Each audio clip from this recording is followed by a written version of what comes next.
नमस्कार, स्वागत है आपका 5 का पंच में। मैं हूं सनी गंगासागर आपके साथ में। घड़ी में शाम के 5 बजने वाले हैं। ऐसे में दिन भर की तमाम बड़ी और महत्वपूर्ण खबरों को लेकर एक बार फिर हम आपके सामने हाजिर हैं। खबरें रफ्तार से भी होगी और विस्तार से भी होगी। बारी बारी से आपको बताते हैं कौन सी वो 5 बड़ी खबरें हैं जिस पर हम आगे डिटेल में बात करने वाले हैं। तो सबसे पहले बात करेंगे दिग्विजय सिंह की। लगातार पिछले 3 दिनों से अपने बयान को लेकर वो सुर्खियों में है और फिर से एक बार उनका जो कल का सोशल मीडिया पर दिया गया बयान था वो सुर्खियों में है, जिसको लेकर अब संगठन के अंदर से ही आवाजें उठने लगी है और संगठन के अंदर से ही अब सवाल खड़े हो रहे हैं कि आखिरकार दिग्विजय सिंह किसकी तरफ है, क्योंकि उन्होंने आरएसएस की तारीफ की है, भारतीय जनता पार्टी की तारीफ की है और अब इस पर प्रतिक्रिया सामने आ चुकी है। आपको याद होगा कि कल ही एक सोशल मीडिया पर पोस्ट किया था उन्होंने, जिसमें कि लाल कृष्ण आडवाणी बीजेपी के दिग्गज नेता और साथ ही साथ पीएम मोदी जो कि उनके पैर के पास जबकि वो चेयर में बैठे हुए वहां पर दिखाई देते हैं और वो ये कहते हैं कि ये शख्स जो कि यहां पर बैठा हुआ है ये संगठन की ही शक्ति है जिसकी वजह से सीएम और पीएम तक ये शख्स पहुंच पाया है। इसके बाद अब इस पर पूर्व विदेश मंत्री सलमान खुर्शीद ने प्रतिक्रिया दी है और क्या ये प्रतिक्रिया दी है वो आपको बताएंगे। तो विवाद की स्थिति बनी हुई है। इसके बाद आपको छत्तीसगढ़ की खबर दिखाएंगे। छत्तीसगढ़ के दतरेंगा में ग्रामीणों का जो विरोध है वो आज भी जारी रहा और इसको लेकर क्या आगे ग्रामीणों का कदम होगा, किस तरह से इस पर विरोध बढ़ता ही जा रहा है, दिखाएंगे आपको। तीसरी खबर जो कि सांसद खेल प्रतियोगिता से जुड़ी हुई है। देखिए, प्रतियोगिताएं बहुत सारी होती है। राशि का प्रचार जब किया जाता है तो बताया जाता है कि पहले विजेता को ये मिलेगा, दूसरे को ये मिलेगा, लेकिन वास्तव में यहां पर क्या मिला या क्या नहीं मिला उसको लेकर एक विवाद की स्थिति निर्मित हो चुकी है। इस खबर पर भी नजर डालेंगे और इसके बाद जो अगली खबर होगी वो खबर होगी सोशल मीडिया से जुड़ी हुई और किस तरह से सोशल मीडिया पर ये मेडल वाला मामला है ये आपको दिखाएंगे। खिलाड़ियों से जुड़ा हुआ ये मामला है। तो लगातार आपको बता रहे मंडला का एक मामला सामने आया है। ये खबर भी बेहद महत्वपूर्ण है, जहां पर जिंदा होने के लिए सबूत एक शख्स को पेश करने पड़े हैं कि वो जिंदा है और खुद की मौजूदगी को दर्ज करने के लिए अधिकारियों के चक्कर काटने के लिए शख्स मजबूर है। 5वीं खबर जो होगी वो रेलवे स्टेशन से जुड़ी होगी, जहां पर रायपुर मंडल ने महिलाओं की सुरक्षा के लिए पैनिक बटन देने की बात कही है। क्या ये पैनिक बटन है, कब ये लगाया जाएगा, कहां कहां लगाया जाएगा, इससे महिलाएं कितनी सुरक्षित हो पाएगी, इसके बारे में भी बताएंगे।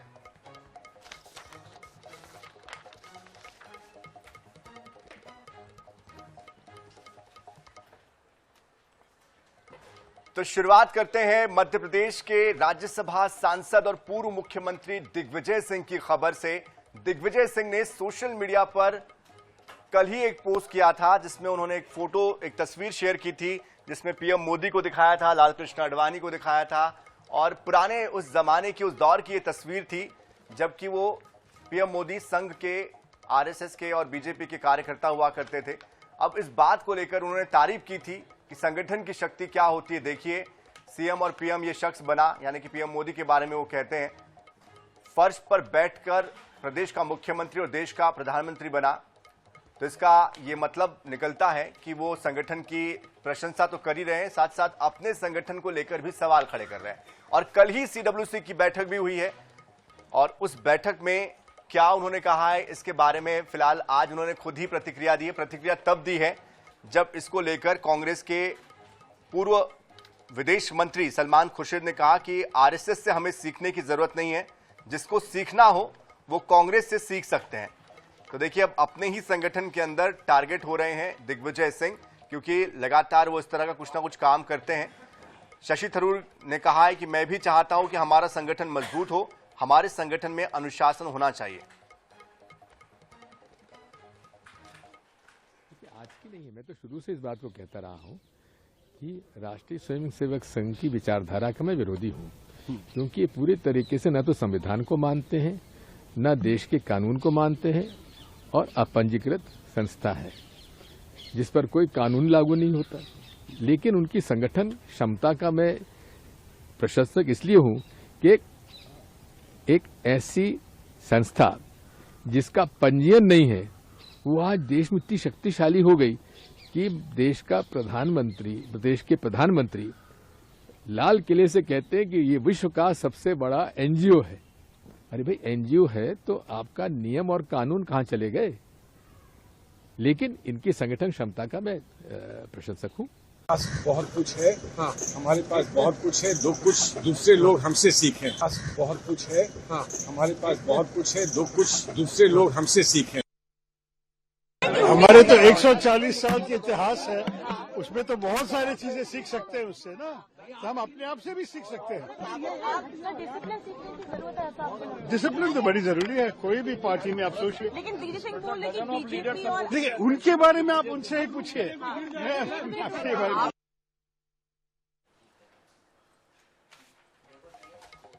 तो चलिए इस खबर के बाद आगे बढ़ते हैं। छत्तीसगढ़ के रायगढ़ के तमनार में कोल ब्लॉक का जो विरोध है वो 16वें दिन भी जारी रहा और लगातार ग्रामीणों का जो आक्रोश है वो बढ़ता ही जा रहा है। ग्रामीण जो जन सुनवाई हो रही है उसको लेकर अपनी बात रखना चाहते हैं और स्थानीय जनप्रतिनिधि ग्रामीणों से बातचीत करने की कोशिश जरूर कर रहे हैं, शांति स्थापित करने का प्रयास कर रहे हैं, लेकिन फिलहाल इसमें कामयाबी मिलती हुई नजर नहीं आ रही है। शनिवार को यह आंदोलन हिंसक हो गया। धरना समाप्त करने के लिए पुलिस पहुंची थी ग्रामीणों के बीच, लेकिन उनके साथ उनकी झूमाझटकी हो गई। देखते ही देखते पथराव हुआ, आगजनी हुई और ग्रामीणों ने पुलिसकर्मियों को दौड़ा दौड़ा कर पीटा भी है। तमनार थाना प्रभारी को गंभीर रूप से घायल कर दिया। घटना में करीब 10 पुलिसकर्मी घायल हुए हैं। आधा दर्जन से ज्यादा वाहनों में तोड़फोड़ की है, आगजनी की है। एक एम्बुलेंस भी इसमें शामिल है। बता दें कि गारे पिल्मा सेक्टर 1 कोल ब्लॉक के आवंटन को लेकर ग्रामीण लंबे समय से इसका विरोध कर रहे हैं। जन सुनवाई के बाद धरना जारी। इसके पहले भी कुछ समय पहले आपको याद होगा इसका विरोध हुआ था और उस वक्त भी हालात तनावपूर्ण बन गए थे। तो कोल ब्लॉक विरोध को लेकर यह आंदोलन जारी है।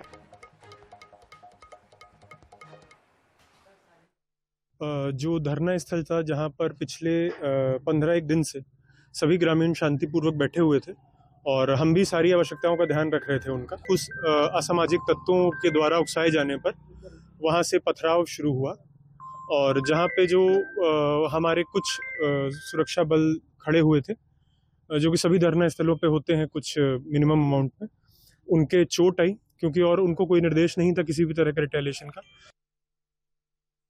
इस वक्त मैं ग्राउंड जीरो पे हूँ। तमनार में जिस तरह से हिंसा हुई थी, अभी देख सकते हैं किस तरह से यहाँ पे अभी रोड को ब्लॉक कर दिया गया है, पेड़ कटे कर दिया गया है और यहाँ पे इससे आगे लगभग 100 मीटर दूर पे ये धरना स्थल है। वहाँ पे छावनी बन गई है पुलिस की, जिस तरह से धरना दे रहे हैं ग्रामीण। और जिस तरह से हिंसा हुई थी, पीआई की मारपीट की गई थी और इसको देखते हुए बिलासपुर आईजी और कमिश्नर सहित सब लोग पहुंचे हुए हैं मौके पे और देख सकते हैं अभी देखिए लोग जा रहे हैं, मजदूर हैं यहाँ पे, सब लोग देखिए किस तरह जा रहे हैं और अभी भी देख सकते हैं किस तरह से, देखिए इधर भी अब देख सकते हैं किस तरह से लोग जा रहे हैं और जिस तरह छावनी हो गई है और इनसे पूछने का प्रयास करते हैं हम लोग थोड़ा सा किस तरीके। हम ये कहाँ जाते हो?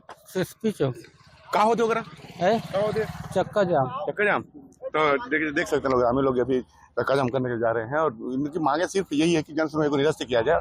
अब मैं बताना चाहूँगा कि इस वक्त मैं ग्राउंड जीरो पे हूँ और देख पेड़ में जिससे रोड को ब्लॉक कर दिया और पुलिस वहाँ छावनी कर दी। हालांकि प्रशासन से बात करने का प्रयास कर रही है अभी तक, लेकिन बात नहीं हो पाई है। अब पुलिस की फोर्स लगी हुई है यहाँ पे और मौके पे तनाव की पूर्ण स्थिति बनी हुई है।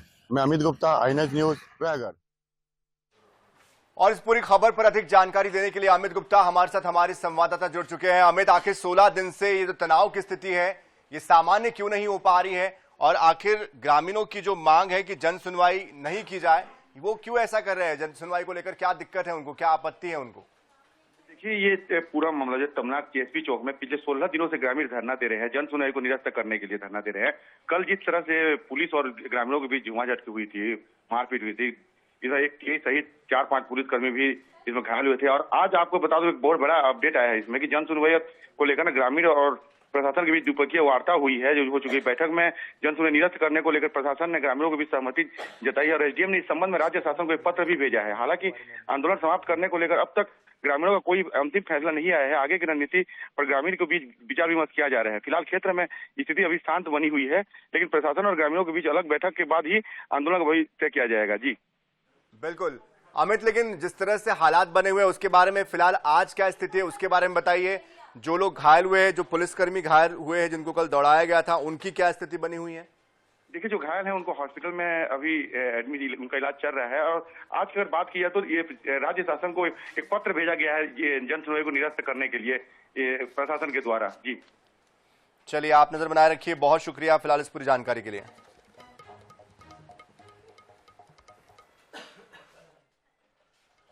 रीवा में सांसद खेल महोत्सव का आयोजन किया गया था, लेकिन यह खेल महोत्सव उस वक्त विरोध में तब्दील हो गया जब खिलाड़ियों को जो घोषित किया गया पुरस्कार था वो नहीं दिया गया, जिसके बाद जो मेडल दिए गए थे खिलाड़ियों ने उसको भी वापस कर दिया, अपना विरोध जताया। यहां तक कि सांसद के बेटे की गाड़ी तक रोक दी और उनसे भी बातचीत की, उनको भी अपना गुस्सा दिखाया, आक्रोश दिखाया। और पूरा क्या मामला है ये आपको तफसील से बता देते हैं। नाराज खिलाड़ियों ने सांसद के बेटे की गाड़ी रोक दी और जब तक पैसे नहीं मिलते गाड़ी आगे नहीं बढ़ने की चेतावनी उनको दे दी। कुछ देर के बाद ये जो हाई वोल्टेज ड्रामा ये और बढ़ गया।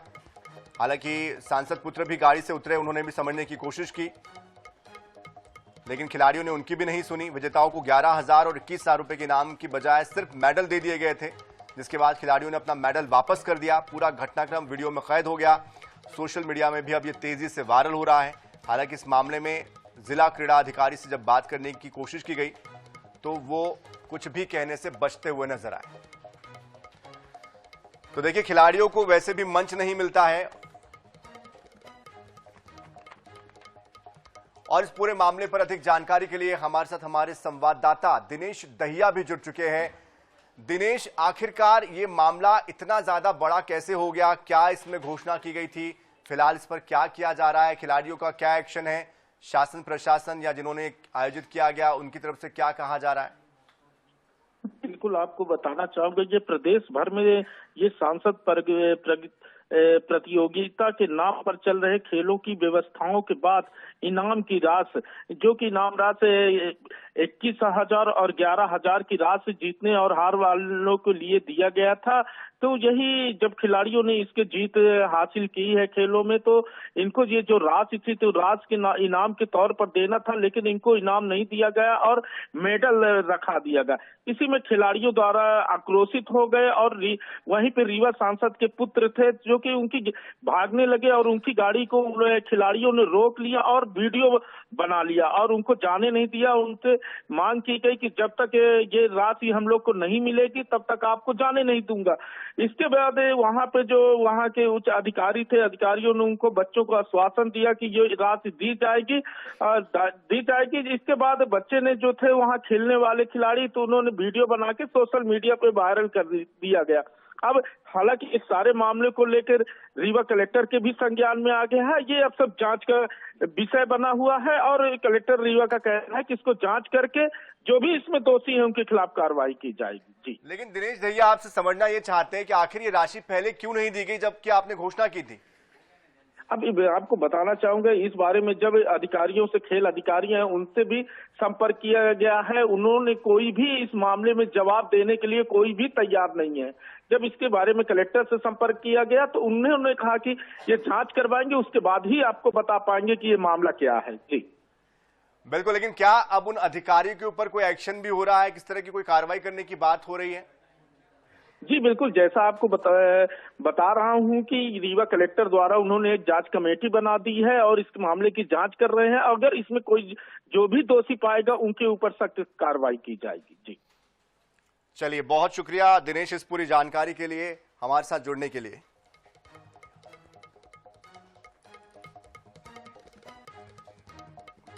तो देखिए, खिलाड़ियों को मंच बड़ी मुश्किल से मिलता है और अगर मंच मिल जाता है तो इस तरह से उनके अधिकार उनको नहीं मिल पाते। कड़ी मेहनत करते हैं खिलाड़ी, मशक्कत के बाद उस कंपटीशन के लिए खुद को तैयार करते हैं और आखिर में जब वो जीत जाते हैं तो उनको जो सम्मान जिसके वो हकदार हैं, जो पुरस्कार जिसके हकदार है, वो भी नहीं मिलता है। जाहिर सी बात है, इससे उत्साह कहीं ना कहीं टूटता है, मनोबल टूटता है, गिरता है, जिससे कि खिलाड़ी भविष्य के लिए अपने आप को तैयार ठीक से नहीं कर पाते।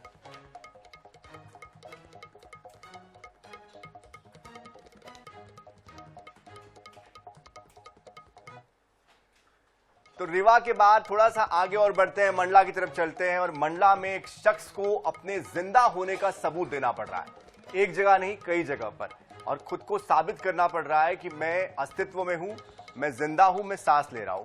मामला क्या है? मामला रीवा के सरकारी अफसरों की लापरवाही से जुड़ा हुआ है, जहां पर एक शख्स को मंडला के नैनपुर विकासखंड की ग्राम पंचायत हीरापुर में खुद को जिंदा साबित करना पड़ रहा है। बुजुर्ग को कागजी रिकॉर्ड में मृत घोषित कर दिया गया है। पंचायत के रिकॉर्ड के मुताबिक वो मृत हो चुके हैं। पीतम रजक उनका नाम है और लगातार वो अब अपनी जिंदा होने के लिए अधिकारियों के चक्कर काट रहे हैं। समग्र आईडी में नाम के सामने स्वर्गीय पीतम रजक लिखा हुआ है, जिसकी वजह से शासकीय योजनाओं का लाभ उनको नहीं मिल पा रहा है और लगातार अब वो यहाँ वहां जाकर गुहार लगा रहे हैं, आवेदन दे रहे हैं। ग्राम पंचायत स्तर पर अब इसके बाद हड़कंप मचा हुआ है। अनुविभागीय अधिकारी आशुतोष ठाकुर का कहना है कि पूरे मामले की जांच की जा रही है, दोषियों पर कार्रवाई की जाएगी। साथ ही पीतम रजक के दस्तावेजों में सुधार कर उन्हें फिर से सभी शासकीय योजनाओं का लाभ दिया जाएगा। कुछ राशन कार्ड में भी नहीं मिल रही है, पेंशनों की योजनाएं जो है वो भी नहीं मिल रही हैं। मैंने 181 में भी लगाया, कई मरते सीओ साहब पहले थे उनको भी दिया, एसडीओ साहब को लिखित दिया जिसकी पावती मेरे पास रखी हुई है। ब्लॉक भेजे, ब्लॉक जाता हूँ तो बोले कागज गया है, मंडला जाएगा। यह मामला अभी मेरे संज्ञान में आया है कि एक ग्राम हीरापुर का एक व्यक्ति हैं जिनकी शायद त्रुटिवश उनकी जन्मतिथि भी गलत लिखी है और उनके नाम के आगे कुछ ऐसी त्रुटियां हुई हैं जो कि काफी बड़ी त्रुटि दिखाई दे रही है। इस पर मैंने तत्काल अभी सीओ जनपद से बात भी की है और उनको बोला है कि तत्काल इस मामले की जांच करें और यदि कोई त्रुटि हुई है तो उसको तत्काल ठीक करें। और इस खबर पर अधिक जानकारी के लिए लखन भांडे हमारे संवाददाता हमारे साथ जुड़ चुके हैं। लखन, आखिरकार इतनी बड़ी लापरवाही कैसे हो गई और इसके अलावा और कितने लोग हैं जो कि अपने जिंदा होने का सबूत पेश करने के लिए दर-दर की ठोकरें खा रहे हैं, गुजारिश लगा रहे हैं? जी, मैं बताना चाहूंगा ये मामला नैनपुर विकासखंड के ग्राम पंचायत हीरापुर का है, जहां पर एक पीतम रजक निवासी जो है लगभग 70 साल की जिनकी उम्र है, आज लगभग 2 साल से उनको शासकीय योजना का लाभ नहीं मिल रहा है क्योंकि वो पंचायत के रिकॉर्ड में मृत घोषित हो चुके, स्वर्गीय हो चुके हैं। अब वो अपने जिंदा होने का सबूत में जिंदा होने का सबूत लेके वो दर भटक रहे हैं। पंचायत से लेके आला अधिकारियों तक, सीओ साहब से, डीएम से, सबसे मिल चुके हैं। इसके बाद भी उनको अभी तक उनको उनकी सुनवाई नहीं हो रही है और ना ही उनको शासकीय योजनाओं का लाभ प्राप्त हो रहा है। अब वो अपनी इस व्यथा को हर किसी से सुनाने की कोशिश कर रहे हैं, शायद कोई उनकी व्यथा से सुन ले और उन्हें जिंदा साबित होने का सबूत या जिंदा है मान जाए। लखन भांडे, वही तो पूछ रहे हैं आपसे हम कि ये लापरवाही किसकी वजह से हुई है, उन पर कोई एक्शन हो रहा है क्या? कितने और ऐसे लोग हैं जिनके साथ ये लापरवाही बरती गई है? ग्राम पंचायत ने उनके रिकॉर्ड में, इनको पोर्टल में इनका गलत उम्र चढ़ने के कारण इनको आज योजना का लाभ नहीं मिल पा रहा है। ठीक है लखन जी, बहुत शुक्रिया इस पूरी जानकारी के लिए।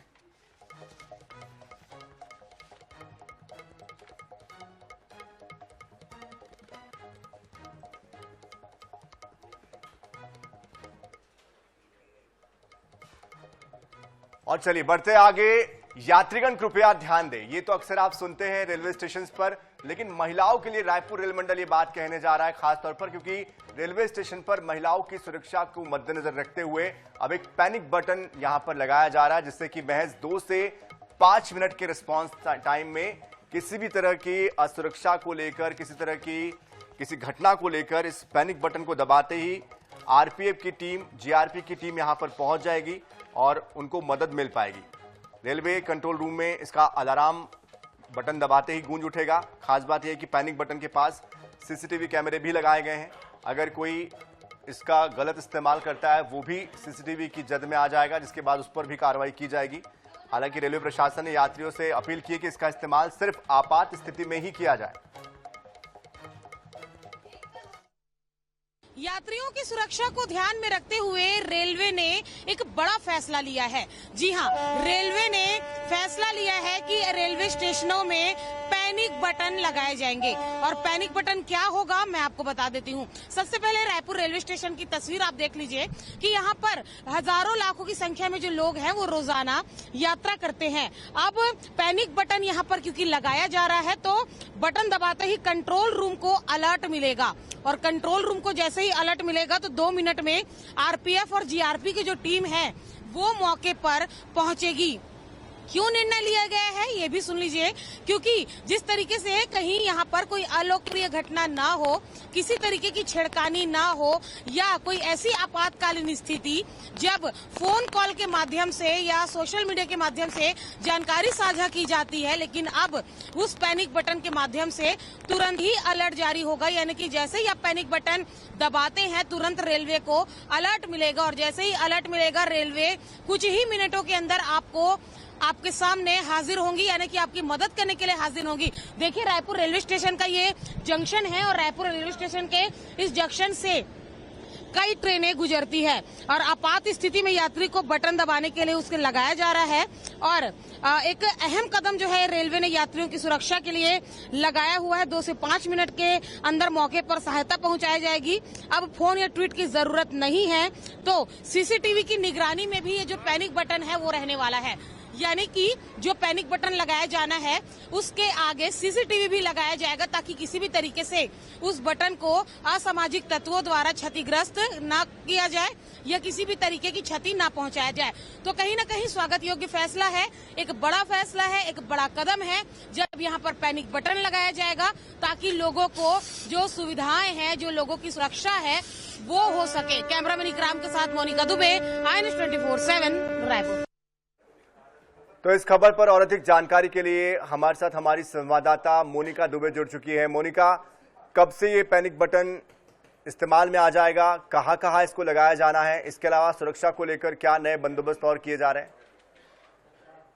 जी बिल्कुल, देखिए रायपुर मंडल के हर स्टेशन पर अब जो पैनिक बटन है वो लगाए जा रहे हैं और बटन दबाते ही कंट्रोल रूम को अलर्ट मिलेगा। 2 से 3 मिनट में ही आरपीएफ और जीआरपी की जो टीम है वो घटनास्थल पर पहुंच जाएगी छेड़खानी पर एक्शन लेने के लिए। यानी कि रेलवे स्टेशन पर कई ऐसे वाकये देखे गए हैं कि पहले भी इस तरीके के केस जो है वो सामने आए हैं।